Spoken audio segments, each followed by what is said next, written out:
जय हिंद दोस्तों, आज हम लोग मूविंग चार्जेस एंड मैग्नेटिज्म का दूसरा लेक्चर कर रहे हैं।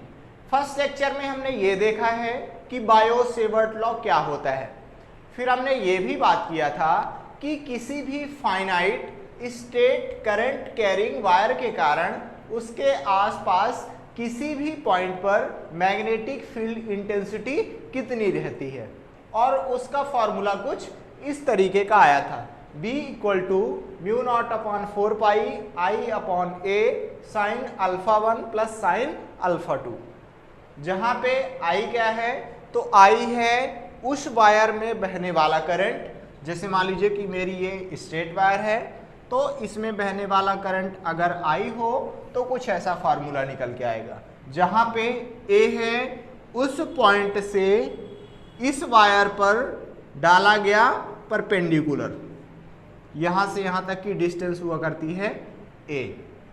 और अल्फा 1 और अल्फा 2 कैसे मेजर किए जाते हैं, तो इस पॉइंट से अगर हम लोग ऊपर साइड को मिला दें तो परपेंडिकुलर से ये वाली लाइन जो एंगल बना रही होगी इसको हम लोग बोला करते हैं अल्फा 1, और नीचे साइड वाले एंगल को बोला करते हैं अल्फा 2।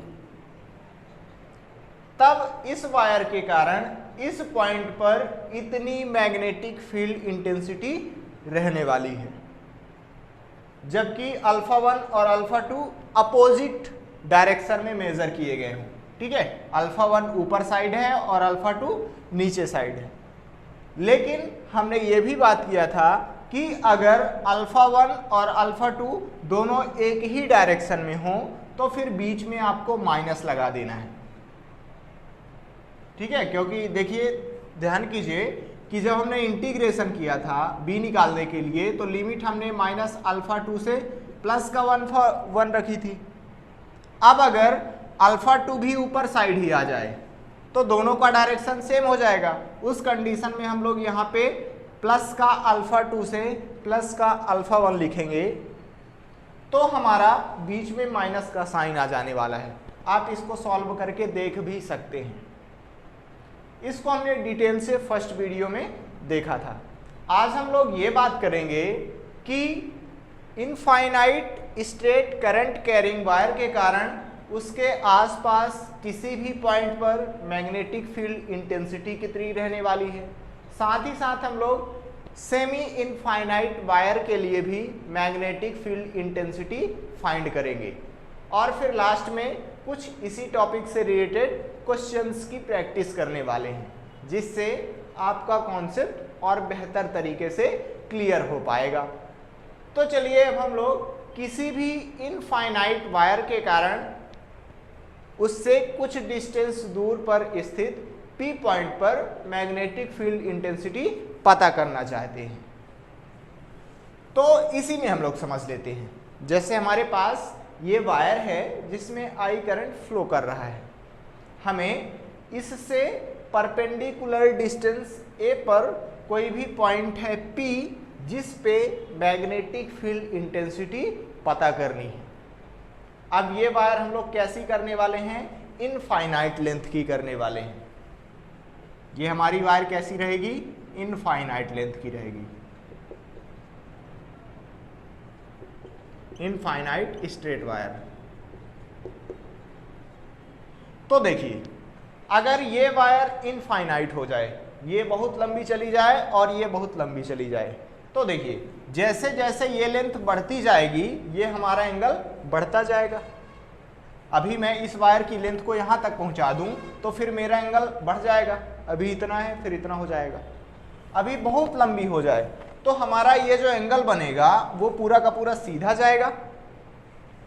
फिर से समझिए आप, ये हमारी वायर है।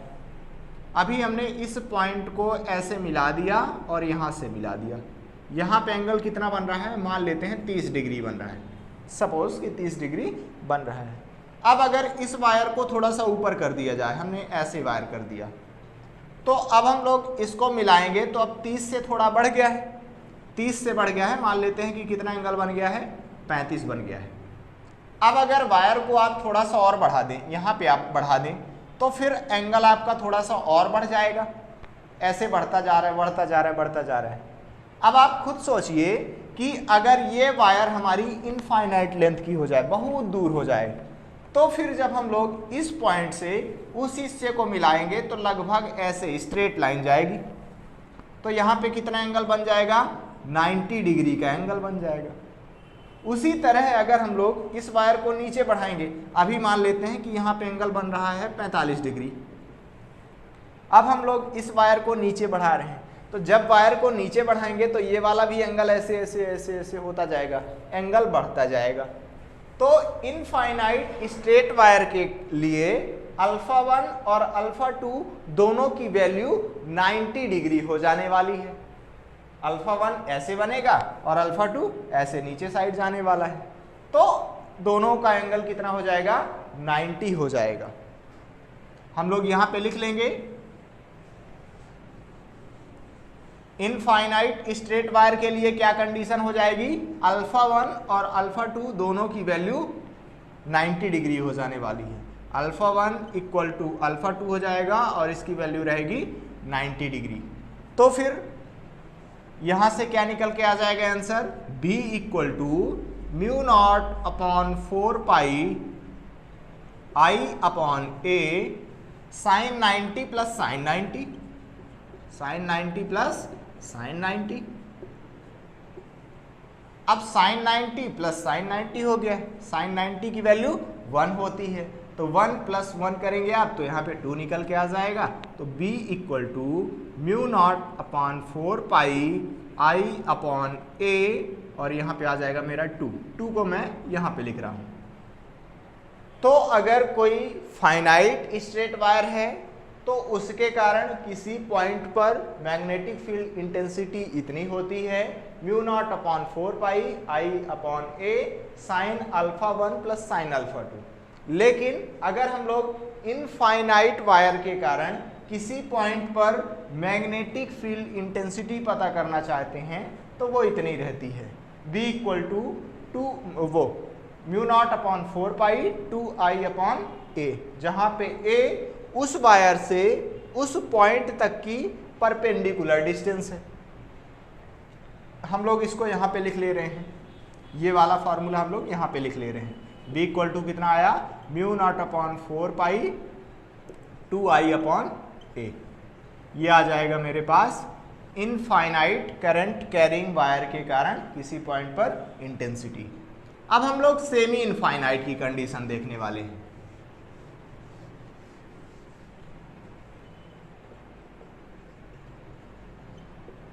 Semi infinite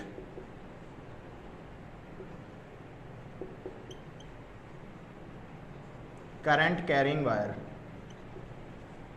current carrying wire semi infinite, इसका मतलब ये हुआ कि आधा इनफाइनाइट है और आधा फिक्स है। वो कैसे? हम लोग किस पॉइंट पर निकाल रहे हैं? तो मान लीजिए कि ये हमारी वायर है और हम लोग इस वायर के एक साइड निकालना चाहते हैं किसी पॉइंट पर इंटेंसिटी। मान लीजिए कि हमें यहाँ पे निकालना है, इस पॉइंट पे निकालना है। इस वायर में करंट बह रहा है I और ये जो वायर है ऊपर साइड से इनफाइनाइट लेंथ की है, ये बहुत बड़ी है ना, इनफाइनाइट लेंथ की है। तो इस करंट कैरिंग वायर के कारण इस पॉइंट पर हमें इंटेंसिटी बतानी है। यहां से इसकी परपेंडिकुलर डिस्टेंस है A। चलिए तो कैसे निकाला जाए अब? तो वो देखिए, यहां से देखिए, अभी मैं इस पॉइंट को नीचे की तरफ शिफ्ट कर रहा हूं, इसको यहां से यहां शिफ्ट कर रहा हूं। तो आपको ध्यान से देखना है, जब मैं इस P पॉइंट को इधर साइड शिफ्ट करूंगा, यहां से मान लीजिए कि हमने यहां ला लिया है, इस P पॉइंट को यहां से यहां ला लिया है, तो अब एंगल कितना बनेगा? ये वाली स्ट्रेट लाइन ये है और यहाँ पे ये, मतलब अब एंगल छोटा हो गया है। पहले एंगल देखिए यहाँ पे ज़्यादा था, अब आप P पॉइंट को अगर नीचे की तरफ खिसकाएंगे तो ये वाला जो एंगल है वो छोटा होता जाएगा। अभी देखिए, जब P पॉइंट मेरा यहाँ पे रहा होगा तो अल्फा 2 की वैल्यू कितनी रही होगी?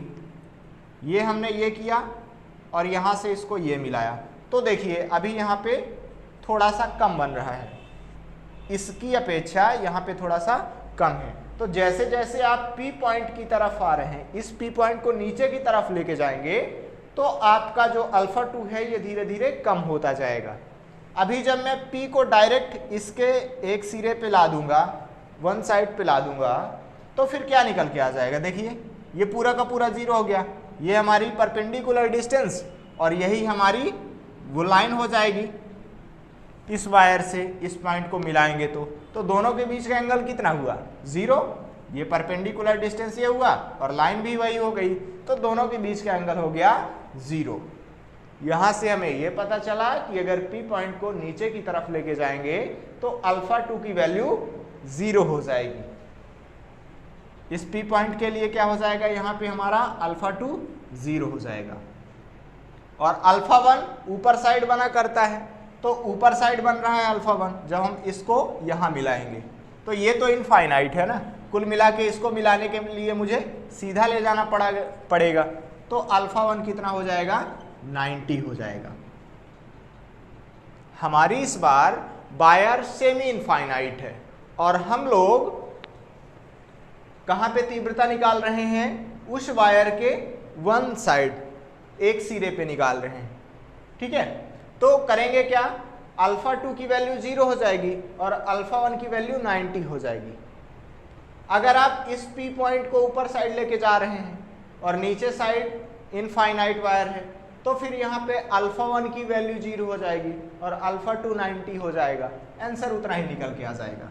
देखिए इस P पॉइंट पर कितनी मैग्नेटिक फील्ड इंटेंसिटी रहेगी, तो यहाँ पे हम लोग वैल्यू पुट कर देंगे इसकी, B equal to mu naught upon 4 pi I upon A sine alpha 1 plus sine alpha 2। तो साइन अल्फा 1 की वैल्यू कितनी है, 90 डिग्री, प्लस साइन अल्फा 2 की वैल्यू कितनी है, 0 है।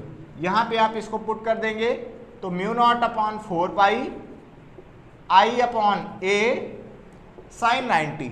साइन 90 की वैल्यू कितनी होती है, 1, तो ये हो गया 1 प्लस ये 0 हो जाएगा, तो 1 प्लस 0 करेंगे तो अगली लाइन में 1 आ जाएगा। तो इतना आंसर आ गया। अब ये तीनों फार्मूले आपको ध्यान में ही रखना है। अगर फाइनाइट स्टेट वायर है तो B equal to mu naught upon 4 pi I upon A sine alpha 1 plus sine alpha 2, जहां पे A परपेंडिकुलर डिस्टेंस है और अल्फा 1 अल्फा 2 अपोजिट साइड से मेजर किए गए हैं। इनफाइनाइट स्टेट वायर के कारण B equal to mu naught upon 4 pi 2 I upon A, और सेमी इनफाइनाइट वायर के कारण B equal to mu naught upon 4 pi I upon A। ध्यान रहे कि मैग्नेटिक फील्ड इंटेंसिटी तभी बनेगी जब करंट से वायर से करंट पास हो रहा हो। अगर वायर से करंट पास नहीं हो रहा है तो फिर मैग्नेटिक फील्ड इंटेंसिटी 0 हो जाएगी। फार्मूले से भी आप देख सकते हैं, जब I की वैल्यू 0 रहेगी तो फिर B की वैल्यू 0 हो जाएगी। मतलब अगर करंट नहीं दे रहे हैं उस वायर पे तो फिर उसके आसपास हमें मैग्नेटिक फील्ड इंटेंसिटी नहीं मिलने वाली है। और हमने प्रैक्टिकली भी देखा था कि अगर कहीं पे मैग्नेटिक कंपास रख दिया जाए तो फिर वहां पे जो नीडल रहेगा वो डिफ्लेक्ट नहीं होगा, यहाँ वहाँ नहीं होगा, वो किसी एक साइड में फिक्स हो जाने वाला है। और वो इस वजह से होगा क्योंकि अर्थ की मैग्नेटिक फील्ड होती है, उसी वजह से वो एक साइड फिक्स हो जाएगा। लेकिन अगर आप उस मैग्नेटिक कंपास के बगल में कोई भी वायर रख देंगे और उसमें करंट फ्लो कराएंगे तब उसके कारण मैग्नेटिक फील्ड बन जाती है। और वो कितनी रहेगी तो वो अभी हम लोग सीख रहे हैं।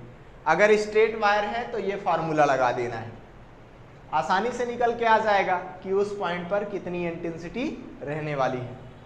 अच्छा, आप ये सोच रहे होंगे कि इनफाइनाइट स्ट्रेट वायर हम लोग कहाँ से लाएंगे जब हमारे पास इनफाइनाइट लेंथ की वायर ही नहीं हो सकती है, तो फिर हमारा ये फार्मूला किस काम का। आपका भी क्वेश्चन सही है कि जब हम लोग इनफाइनाइट लेंथ की वायर नहीं निकाल सकते हैं, बना नहीं सकते हैं, तो फिर ये फार्मूला क्या करेंगे हम लोग। ऐसा बिल्कुल नहीं है। इनफाइनाइट का मतलब आप समझिए, यहाँ पे इनफाइनाइट लेंथ की वायर का मतलब ये बिल्कुल भी नहीं है कि वो वायर हमारी इनफाइनाइट लेंथ की हो। देखिए, जैसे मान लीजिए कि ये एक वायर है, अगर मैं एक पॉइंट ऐसा लूं जो कि इस वायर से बहुत ज्यादा नजदीक है, मतलब ये पॉइंट हमने ले लिया है, तो इस पॉइंट के लिए ये वाली वायर इनफाइनाइट जैसे व्यवहार करने लगेगी। मैं नॉर्मल एग्जांपल से आपको समझाता हूं। जैसे मान लीजिए कि ये मेरा बोर्ड है, अभी मैं यहाँ पे खड़ा हुआ हूं और मैं देख रहा हूं, तो मुझे इस बोर्ड का एरिया नॉर्मल लगेगा, मुझे बहुत ज्यादा बोर्ड समझ में नहीं आने वाला है। लेकिन अगर आप एक चींटी लें और उस चींटी को यहाँ पे रख दें, तो वो चींटी, उस चींटी के लिए ये वाला बोर्ड इनफाइनाइट जैसे हो जाएगा। जैसे जब यहाँ पे चींटी बैठी रहेगी तो उसको लगेगा कि वो उतना दूर जाना पड़ेगा मुझे इस बोर्ड को क्रॉस करने के लिए। उसी तरह जब वो चींटी इधर साइड देखेगी तो फिर से उसको लगेगा कि बहुत दूर जाना है मुझे इस बोर्ड को क्रॉस करने के लिए। तो यहाँ पे हमने बोर्ड का साइज फिक्स किया है, ये इनफाइनाइट नहीं है, ये कितना बड़ा होगा, बहुत ज़्यादा बड़ा थोड़ी है। लेकिन उस चींटी के लिए जो कि इस पे रखी हुई है, इसके बहुत ज़्यादा पास में है, उसके लिए ये बोर्ड इनफाइनाइट जैसे लगता है। जैसे दूसरे एग्जाम्पल से हम लोग समझें अगर, तो मैं मान लीजिए छत की तरफ देख रहा हूँ, तो मुझे नॉर्मल लगेगा कि यहाँ से छत की हाइट 2 मीटर है या फिर 3 मीटर है।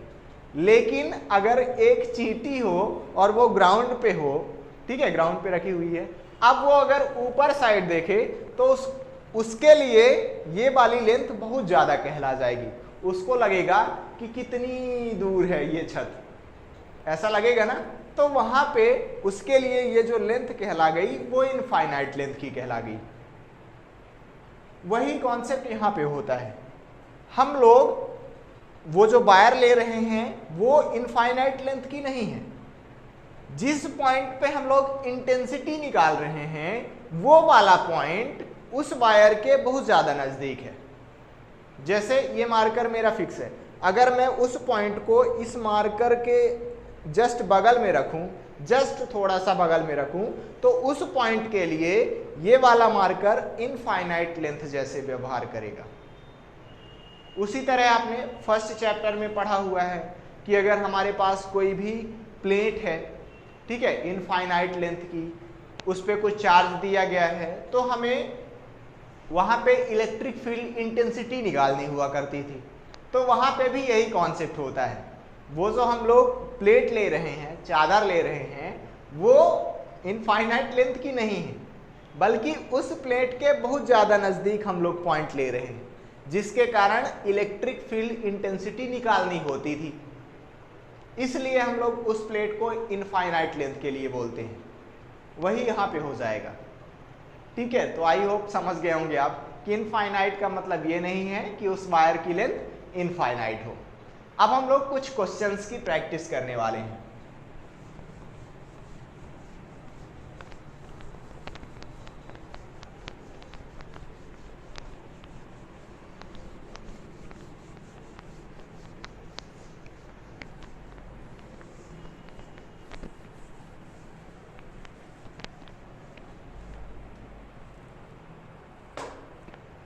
जैसे मान लीजिए कि मेरे पास कुछ ऐसी वायर है स्क्वायर शेप की,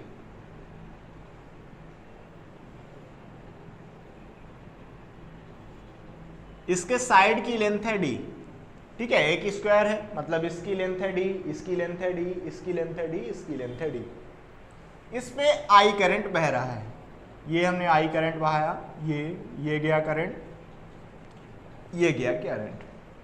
अब हमें इस स्क्वायर के सेंटर पे मैग्नेटिक फील्ड इंटेंसिटी बतानी है कि कितनी हो जाएगी। नेट B की वैल्यू हमें फाइंड करनी है। चलिए, तो कैसे करेंगे हम लोग? इस वायर को अलग अलग हिस्सों में तोड़ लेने वाले हैं हम लोग। चलिए, हमने इस हिस्से को तोड़ लिया, हमने यहाँ पे A लिखा, यहाँ पे B लिखा।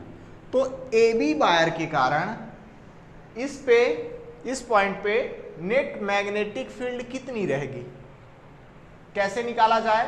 तो हम लोग करते क्या हैं, इस पॉइंट से इस वायर पे परपेंडिकुलर ड्रॉप करेंगे, ये हमने ड्रॉप कर दिया।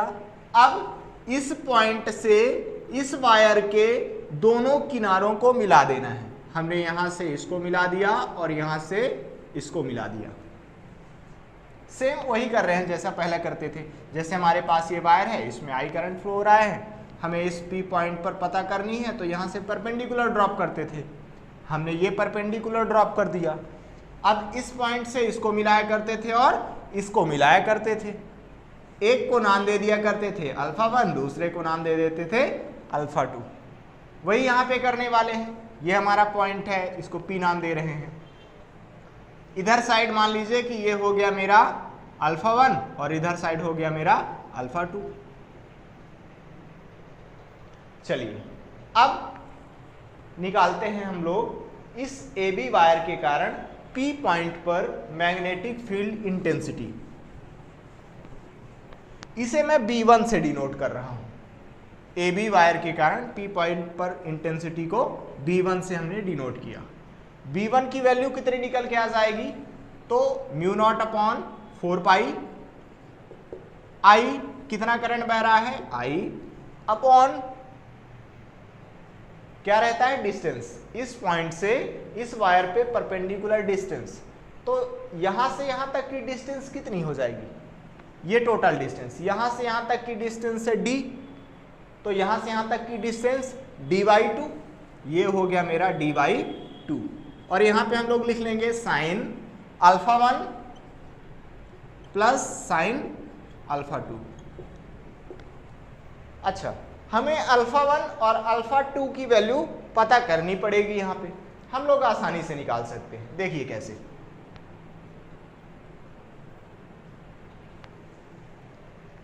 यहां पे ये 90 डिग्री का एंगल बन रहा है यहां से यहां, और ये जस्ट बीच से होके आ रहा है, मतलब ये वाला एंगल हो जाएगा 45 का और ये वाला भी एंगल हो जाएगा 45 का। यहां पे ऑलरेडी 90 डिग्री बन रहा है और ये राइट ट्रायंगल है, ये हमारा ऐसे राइट ट्रायंगल है। यहाँ पे बी लिखा है, यहाँ पे पी लिखा है। ये वाला एंगल फिक्स हो गया 45 है, ये वाला एंगल ऑलरेडी फिक्स है कि 90 है, तो ये वाला भी एंगल 45 हो जाएगा, क्योंकि तीनों को अगर जोड़ रहे हैं तो 180 डिग्री आना चाहिए, इसलिए ये वाला एंगल 45 हो गया। उसी तरह ये वाला भी एंगल 45 हो जाएगा, क्योंकि ये 90 है पूरा, तो इधर साइड वाला 45 हुआ, जब ये 45 तो ये भी 45।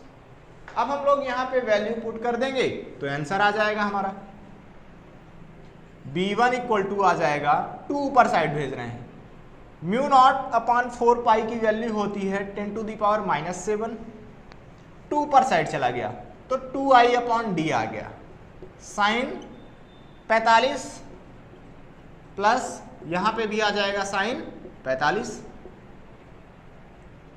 अब हम लोग यहाँ पे इसको सॉल्व कर देंगे, तो B1 बराबर 10⁻⁻7 2i अपॉन डी, साइन 45 की वैल्यू कितनी होती है, तो 0 1/2 1/√2, ये 1/√2 ये आ जाएगा, प्लस ये 1/√2 ये आ गया।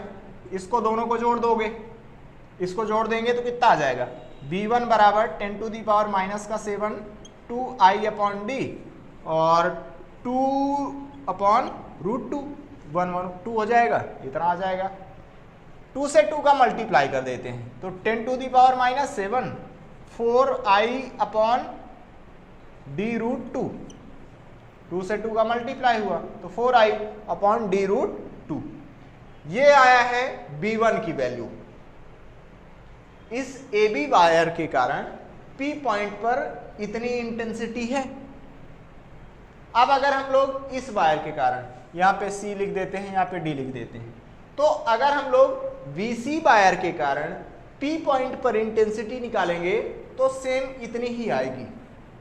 आप निकाल के ट्राई कर सकते हैं ना, आसानी से निकल के आ जाएगा, वही रहेगा सेम। देखिए ये परपेंडिकुलर आप ड्रॉप करेंगे, यहाँ से इसको मिलाएंगे तो ये वाला एंगल 45, ये वाला एंगल 45, और यहाँ से यहाँ तक की डिस्टेंस d/2, सेम उतना ही आएगा। तो इस B2 की वैल्यू भी उतनी आ जाएगी, कितनी, 10⁻⁻7 4i अपॉन d√2। इस वायर के कारण P पॉइंट पर इंटेंसिटी इतनी रहेगी।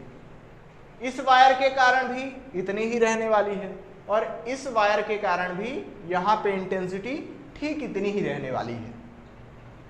अब हम लोग थोड़ा सा डायरेक्शन देख लें कि डायरेक्शन किधर साइड है। इस वायर के कारण जब हम लोग P पॉइंट पर इंटेंसिटी निकालेंगे तो वही राइट हैंड का थंब रूल यूज करना है आपको। हमने कल बताया है कि राइट हैंड थंब रूल क्या होता है। इसमें हम लोग राइट हैंड को करंट के डायरेक्शन में पॉइंट करते हैं और उंगलियों को कर्ल करते हैं। तो देखिए ये हमारा करंट का डायरेक्शन है उधर साइड, हमने उंगलियों को कर्ल किया, ये कर्ल करते करते करते करते ये P पॉइंट पर AB के कारण बाहर की ओर डायरेक्शन है। P पॉइंट पर AB के कारण इंटेंसिटी का डायरेक्शन क्या है, बाहर की ओर है।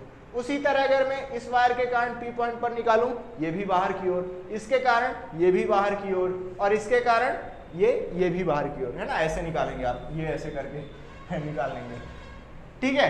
तो सबके कारण ये जो हम लोग अलग अलग साइड लिए हैं, इन सभी वायर के कारण P पॉइंट पर इंटेंसिटी सेम इतने मैग्नीट्यूड की बन रही है और डायरेक्शन भी सबका सेम है।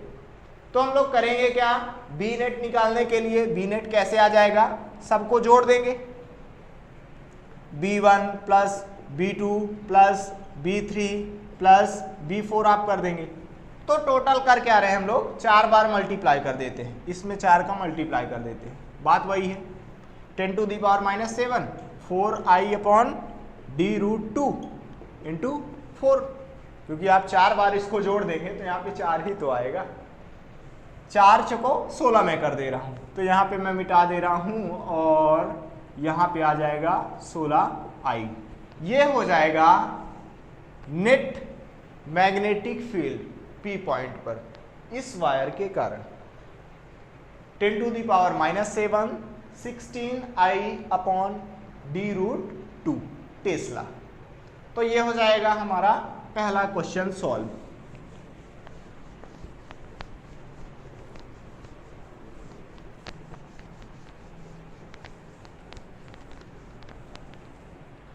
अब हम लोग दूसरा क्वेश्चन कर रहे हैं।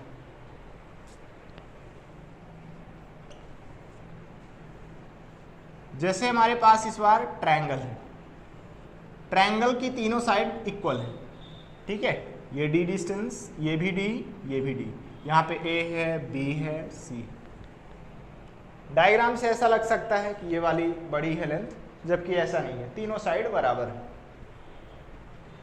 इसमें करंट बह रहा है ये, फिर इधर साइड जाएगा, यहाँ पे ये जा रहा है I, फिर यहाँ पे ये आ रहा है I।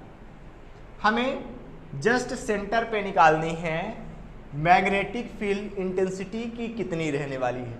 फिर से वही कॉन्सेप्ट हम लोग यूज करेंगे, अलग अलग वायर के कारण इस P पॉइंट पर मैग्नेटिक फील्ड इंटेंसिटी निकाल लेंगे और उन सबको ऐड कर देंगे। चलिए तो फिर निकाल लिया जाए। इस वायर से हम लोग शुरुआत करते हैं। AB वायर के कारण हमें P पॉइंट पर इंटेंसिटी निकालनी है, तो वही हम लोग परपेंडिकुलर पहले ड्रॉप करेंगे, फिर इस P पॉइंट से A को मिलाएंगे, इस P पॉइंट से B को मिलाएंगे और अभी सबसे पहले हमें ये वाला एंगल पता करना है और ये वाला एंगल पता करना है। साथ ही साथ डिस्टेंस भी पता करनी पड़ेगी अभी कि ये परपेंडिकुलर डिस्टेंस कितनी है। मान लेते हैं कि ये वाली परपेंडिकुलर डिस्टेंस है, क्या मान लिया जाए, x मान लिया जाए। अभी हम लोग x की वैल्यू निकालेंगे। पहले एंगल हम लोग देख लेते हैं। तो हम लोग ये जानते हैं कि ये वाला जो एंगल रहेगा वो 60 डिग्री का रहेगा, क्योंकि ये 60, इधर साइड का 60, इधर साइड का 60, तो टोटल मिलके 180 हो जाएगा। ये तो कंफर्म हो गया कि ये वाला 60 हो जाएगा। तो ये जब पूरा 60 है तो इधर साइड वाला 30 हो जाएगा, जाहिर सी बात है।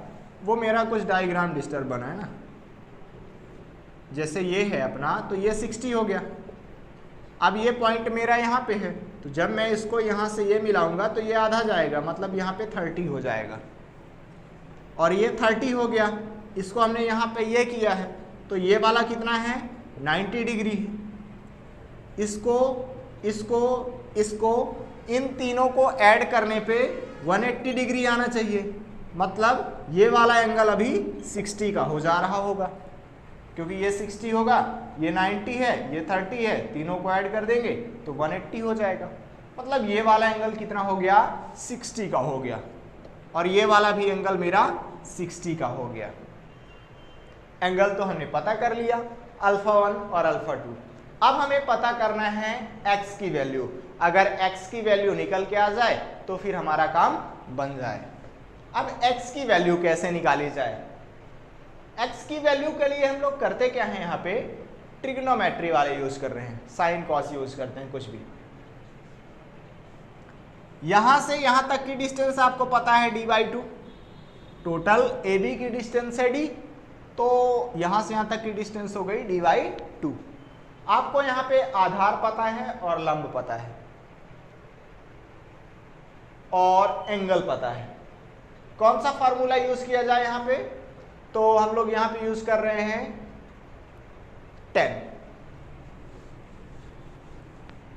tan थीटा इक्वल टू क्या हो जाता है? tan थीटा इक्वल टू होता है लंब बटे आधार। यहां पे tan 30 हो जाएगा, tan 30 इक्वल टू लंब मतलब x बटे आधार, आधार मतलब होता है d/2। अब tan 30 की वैल्यू हो जाती है 1/√2, 1/√3 equal to x upon d/2 तो है ही, d/2 को उधर साइड हमें भेजना है, तो d/2 उधर साइड जाएगा तो क्या हो जाएगा, d/2 उधर साइड गया तो d/2 ये √3 हो जाएगा, इक्वल टू आ गया x। यही वैल्यू आ जाएगी शायद, d ये आ गया और बटे में 2 आ जाएगा √3। हाँ, इतनी आ गई हमें x की वैल्यू कि P पॉइंट से इस वायर पे परपेंडिकुलर डिस्टेंस है d/2√3। ये हमारा डिस्टेंस निकल के आ गया। अब हम करेंगे क्या, फॉर्मूला लगा देंगे। फॉर्मूला क्या हो जाएगा, इस वायर के कारण इस पॉइंट पर intensity V1 equal to μ0/4 I upon A, मतलब डिस्टेंस यहां से यहां तक की, तो ये वाली डिस्टेंस कितनी आ गई, इतनी, d/2√3, और यहां पे आ जाएगा साइन 60 है दोनों पे, तो ये हो जाएगा मेरा साइन 60 प्लस साइन 60। अब आप इसको सॉल्व कर लेंगे, आंसर निकल के आ जाएगा। चलिए हम लोग थोड़ा सा सॉल्व कर लेते हैं। b1 इक्वल टू आ जाएगा यहाँ पे 10⁻⁻7, हमने ये -7 किया, 2√3 ऊपर साइड चला जाएगा तो 2√3 d/i साइन 60 की वैल्यू कितनी होती है, 0/2 प्लस यहां पे आ जाएगा √3/2। अब हमें ऐड कर रहे हैं तो b1 इक्वल टू आ जाएगा 10⁻⁻7 2√3 d/i, यहां पे हम लोग लिख लेंगे 2√3/2, 2 से 2 खत्म, और इस √3 का √3 से मल्टीप्लाई हो जाएगा तो 3 आ जाएगा, 3 का मल्टीप्लाई 2 से होगा तो 6 आ जाएगा।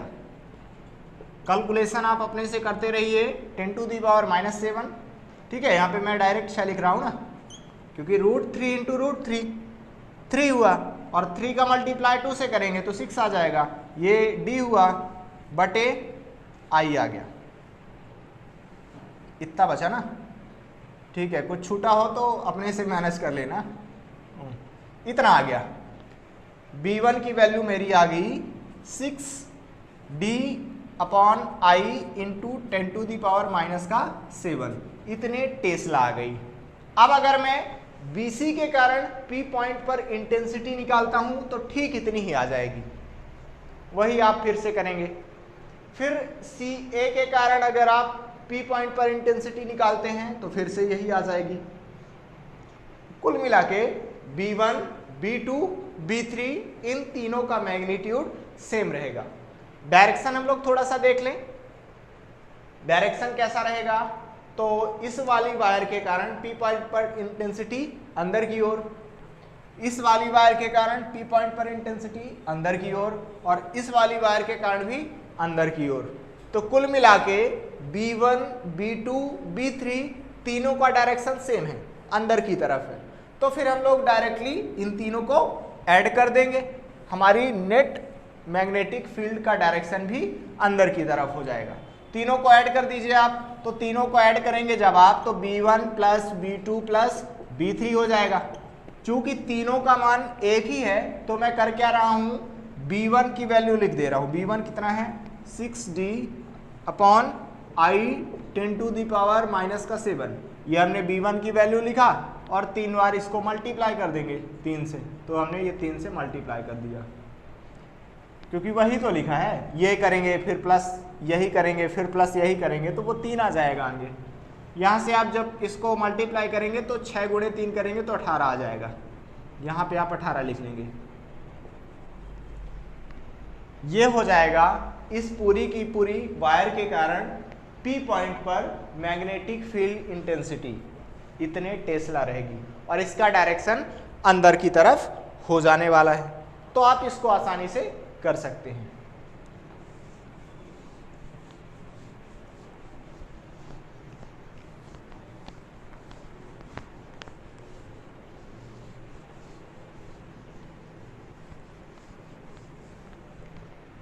चलिए अब हम लोग कुछ इनफाइनाइट वायर के कारण भी क्वेश्चन कर लेते हैं।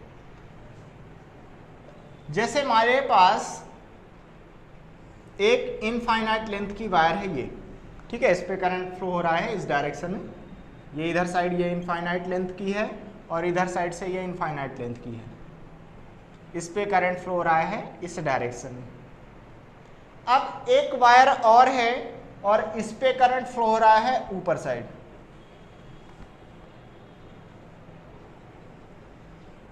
ये एक ही वायर है ना, इस पे ऊपर साइड करंट फ्लो हो रहा है, ये भी इनफाइनाइट लेंथ की है।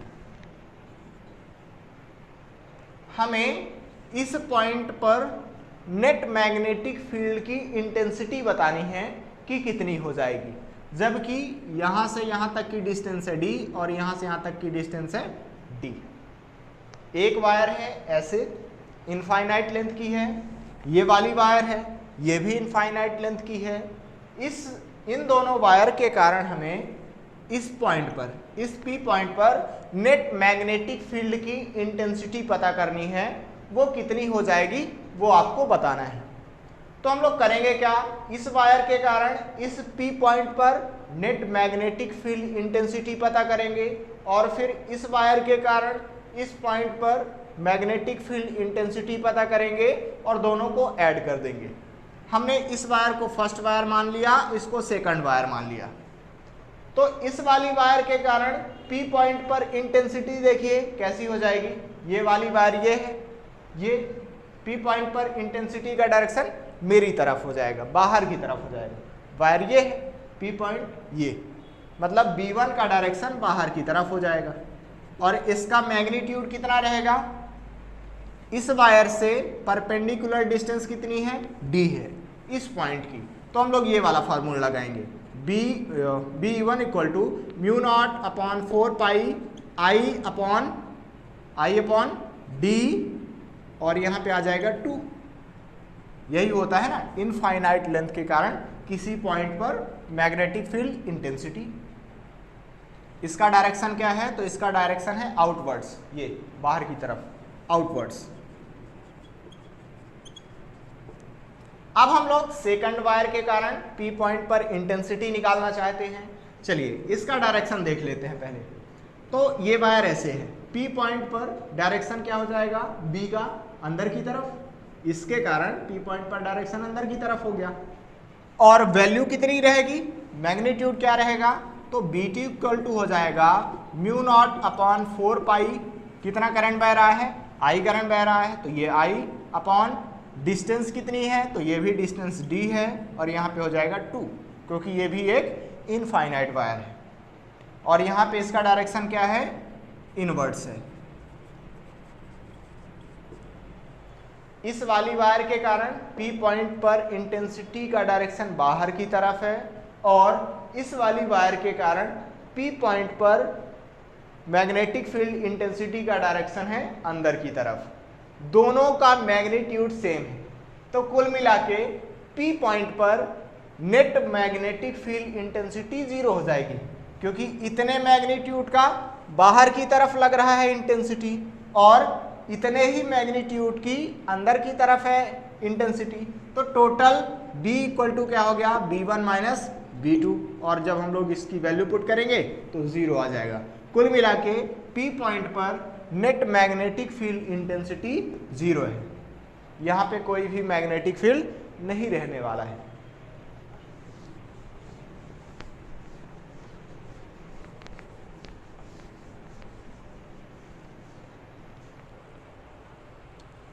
मान लीजिए कि हमारे पास फिर से ऐसा ही कुछ क्वेश्चन है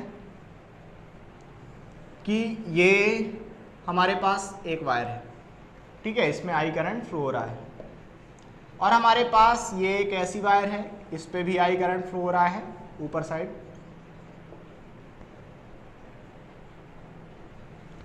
हमें कुछ पॉइंट दिए गए हैं, ये वाली लाइन है, ये सेंटर से पास होगी ना,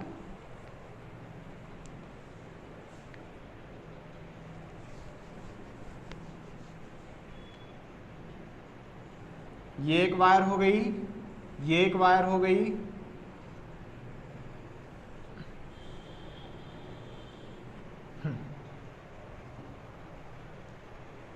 ये एक वायर है जिस पे आई करंट फ्लो हो रहा है मेरी तरफ, ये एक वायर है जिस पे आई करंट फ्लो हो रहा है ऊपर की तरफ।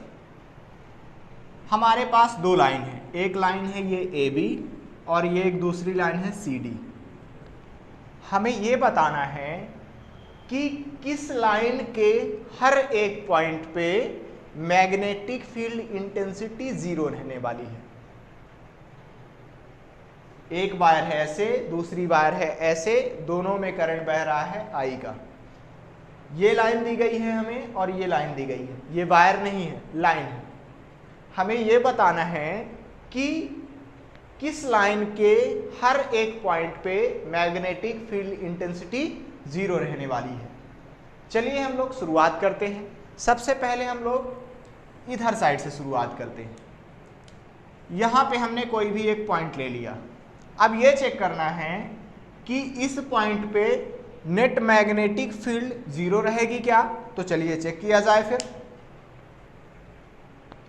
इस वायर के कारण इस पॉइंट पे अगर हम लोग B का डायरेक्शन देखना चाहें तो वो बाहर की तरफ हो जाएगा, बाहर की तरफ। और अगर इस वायर के कारण इस पॉइंट पर डायरेक्शन देखना चाहें B का तो वो भी बाहर की तरफ हो जाएगा। मतलब इसके कारण भी इस पॉइंट पर डायरेक्शन बाहर की तरफ है और इस वाली वायर के कारण भी इस पॉइंट पर B का डायरेक्शन बाहर की तरफ है।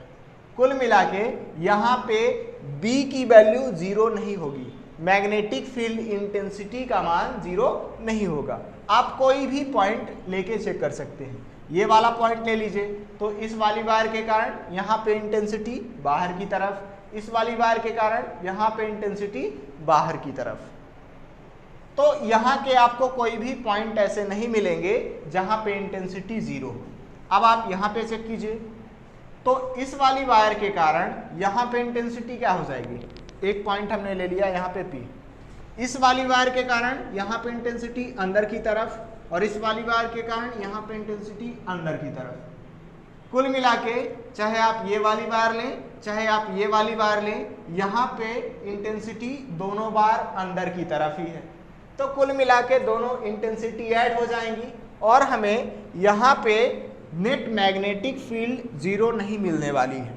आप कोई भी पॉइंट लेके चेक कर सकते हैं। तो यहाँ पे भी हमें किसी भी पॉइंट पर मैग्नेटिक फील्ड इंटेंसिटी 0 नहीं मिलेगी, जबकि यहाँ पे मिलने वाली है। चलिए हम लोग चेक कर लें। पहले ये वाला पॉइंट ले लेते हैं। इस वाली वायर के कारण इस पॉइंट पर इंटेंसिटी बाहर की तरफ रहेगी और इस वाली वायर के कारण इस पॉइंट पर इंटेंसिटी अंदर की तरफ रहने वाली है। इसके कारण बाहर की तरफ और इसके कारण अंदर की तरफ। तो बाहर वाली और अंदर वाली दोनों का जब हम लोग वेक्टर एडिशन करेंगे तो वो 0 हो जाएगी। कुल मिला के हर एक पॉइंट पे आपको मैग्नेटिक फील्ड इंटेंसिटी 0 मिलने वाली है। ये भी ध्यान रखना है कि यहाँ से यहाँ की डिस्टेंस दोनों इक्वल है ना, डायग्राम में ऐसा उल्टा लग रहा है लेकिन ऐसा नहीं, यहाँ से यहाँ की डिस्टेंस और यहाँ से यहाँ की डिस्टेंस दोनों इक्वल है। तो आप कोई भी पॉइंट लें तो आपको हर एक पॉइंट पे मैग्नेटिक फील्ड इंटेंसिटी 0 मिलेगी। इधर साइड आप कोई भी पॉइंट ले लीजिए, यहाँ भी 0 मिलेगी। देखिए कैसे, हमने ये ले लिया। अब इस वाली वायर के कारण यहाँ पे इंटेंसिटी बाहर की तरफ रहेगी और इस वाली वायर के कारण यहाँ पे इंटेंसिटी अंदर की तरफ रहेगी। एक के कारण बाहर की तरफ और एक के कारण अंदर की तरफ। जब हम लोग दोनों मैग्नेटिक फील्ड का वेक्टर सम करेंगे तो वो 0 हो जाएगा, क्योंकि एक इधर साइड है और दूसरी अंदर साइड है। तो कुल मिला के आपको ए बी लाइन के हर एक पॉइंट पे मैग्नेटिक फील्ड इंटेंसिटी 0 मिलने वाली है। बाकी अगर आप सी डी पॉइंट पे देख रहे हैं, सी डी वाले लाइन के पॉइंट पे देख रहे हैं, तो फिर वहां पे आपको इंटेंसिटी 0 नहीं मिलने वाली है। अब हम लोग एक क्वेश्चन और करने वाले हैं, उसके बाद अगर टाइम मिलता है तो फिर से क्वेश्चन कर लेंगे। जैसे मान लीजिए कि मेरे पास ये एक वायर है,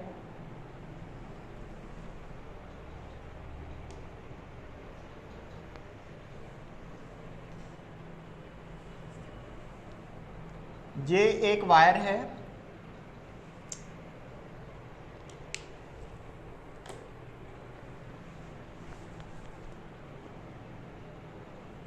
ये हमारे पास एक पॉइंट है, यहाँ पे P पॉइंट है, इस पे I करंट फ्लो हो रहा है। अगर मैं इस पॉइंट से इसको मिला दूं और ऐसी एक रेखा खींचूं तो यहाँ पे एंगल बन रहा है 30 का, और अगर मैं इस P पॉइंट से इसको मिला दूं तो यहाँ पे एंगल बन रहा है, यहाँ पे एंगल बन रहा है 60 का।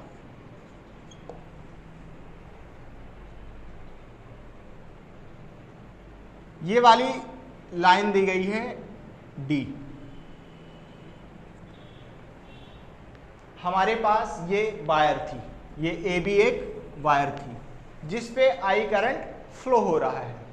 हमें इस AB वायर के कारण P पॉइंट पर मैग्नेटिक फील्ड इंटेंसिटी बतानी है। ये जो P पॉइंट है इस A पॉइंट से D डिस्टेंस दूर है, और अगर मैं यहाँ पे एक हॉरिजॉन्टल लाइन खींचूं तो इस हॉरिजॉन्टल लाइन से इस वाली लाइन के बीच का एंगल है 30 डिग्री, और इस ऊपर वाली लाइन को अगर मिलाया जाए तो हॉरिजॉन्टल लाइन और इस लाइन के बीच का एंगल है 60 डिग्री। हमें P पॉइंट पर नेट मैग्नेटिक फील्ड इंटेंसिटी बतानी है, तो कितनी रहेगी? चलिए अब हम लोग वो चेक कर लेते हैं। तो उसको कैसे निकाला जाए? हमें अगर P पॉइंट पे नेट मैग्नेटिक फील्ड इंटेंसिटी निकालनी है तो इस AB वायर पे एक परपेंडिकुलर ड्रॉप करना होगा। चलिए हम लोगों ने परपेंडिकुलर ड्रॉप किया। कैसे ड्रॉप करेंगे? तो ये वायर है, इसको हम लोग ऐसे बढ़ा सकते हैं। तो अगर मैं एक ऐसी लाइन खींचूं तो ये डिस्टेंस पता चल जाएगी, अभी हम लोग पता करने वाले हैं। और ये वाली जो लाइन है इस वायर पे परपेंडिकुलर कहला जाएगी।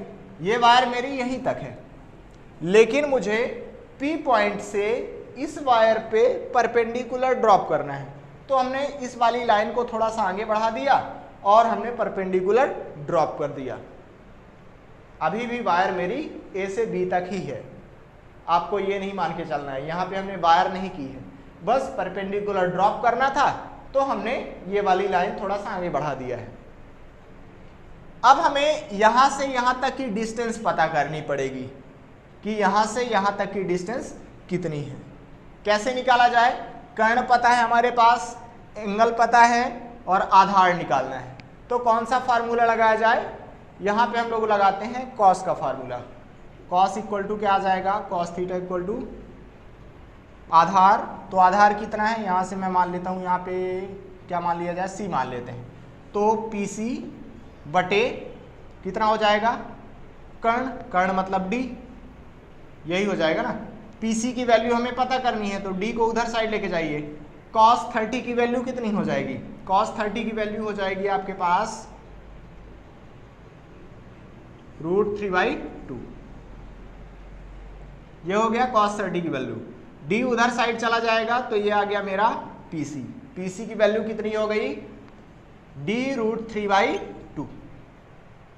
अब हमें सब कुछ पता चल गया है कि इस परपेंडिकुलर लाइन से यहां के बीच का कितना एंगल है और इस परपेंडिकुलर लाइन से इस वाली लाइन के बीच का कितना एंगल है और इस पॉइंट से इस वायर से परपेंडिकुलर डिस्टेंस कितनी है।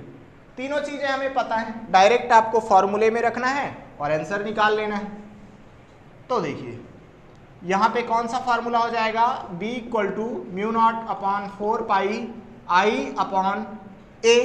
a क्या रहता है? इस पॉइंट से इस वायर पे परपेंडिकुलर डिस्टेंस और मेरी है d √3/2 और यहाँ पे हम लोग लिखते हैं sin α1 + sin α2, यही लिखा करते हैं। लेकिन अगर आपको ध्यान हो तो हमने ये पहले ही बता दिया है कि जब α1 और α2 दोनों अपोजिट साइड से मेजर किए गए हों तब हम लोग ये वाला फॉर्मूला यूज कर सकते हैं। बाकी इसके अलावा हम लोग ये वाला फॉर्मूला यूज नहीं करेंगे। यहाँ पे देखिए कि ये जो दोनों एंगल हैं 30 और 60 दोनों एक ही साइड से मेजर किए गए हैं। 60 को हम लोग α1 बोला करते हैं तो इसमें तो कोई दिक्कत नहीं है, लेकिन ये जो हम लोग 30 मेजर कर रहे हैं ये भी ऊपर साइड ही है, इसलिए हम लोग यहाँ पे माइनस यूज करेंगे। अगर आप डेरिवेशन कर रहे हैं तो उससे आपका कॉन्सेप्ट और बेहतर तरीके से क्लियर होगा कि माइनस हम लोग यहाँ पे क्यों यूज करते हैं। हमने फर्स्ट वीडियो में ऑलरेडी बता दिया है ना। अगर आपको यहाँ पे माइनस यूज करने का कॉन्सेप्ट नहीं समझ में आ रहा है तो आप फर्स्ट वीडियो देखिए तो आसानी से आपको क्लियर हो जाएगा। अभी हम लोग करेंगे क्या, यहाँ पे वैल्यू पुट कर देंगे। तो α1 कितना है मेरा? ऊपर साइड वाला एंगल है 60 डिग्री। यहाँ पे हम लोग माइनस यूज करेंगे क्योंकि एक ही साइड से मेजर कर रहे हैं और α2 की वैल्यू हो जाएगी मेरी 30। अब आप ये नॉर्मली इसको सॉल्व कर सकते हैं। यहाँ पे लिख देंगे 10⁻⁻7। 2 ऊपर साइड चला जाएगा तो 2i/d √3 हो जाएगा और यहाँ पे हम लोग लिख लेंगे sin 60 की वैल्यू आ जाएगी कितनी? √3/2 माइनस का sin 30 की वैल्यू क्या आ जाएगी? ये हो जाएगा। अब आप यहाँ से इसको सॉल्व कर सकते हैं और जो भी आंसर आएगा उसको आसानी से निकाल सकते हैं। तो इस तरीके से हमने कुछ क्वेश्चंस की प्रैक्टिस की है। आगे की वीडियोस में हम लोग चैप्टर को और आगे बढ़ाएंगे। तब तक पढ़ाई करते रहें। All the very best.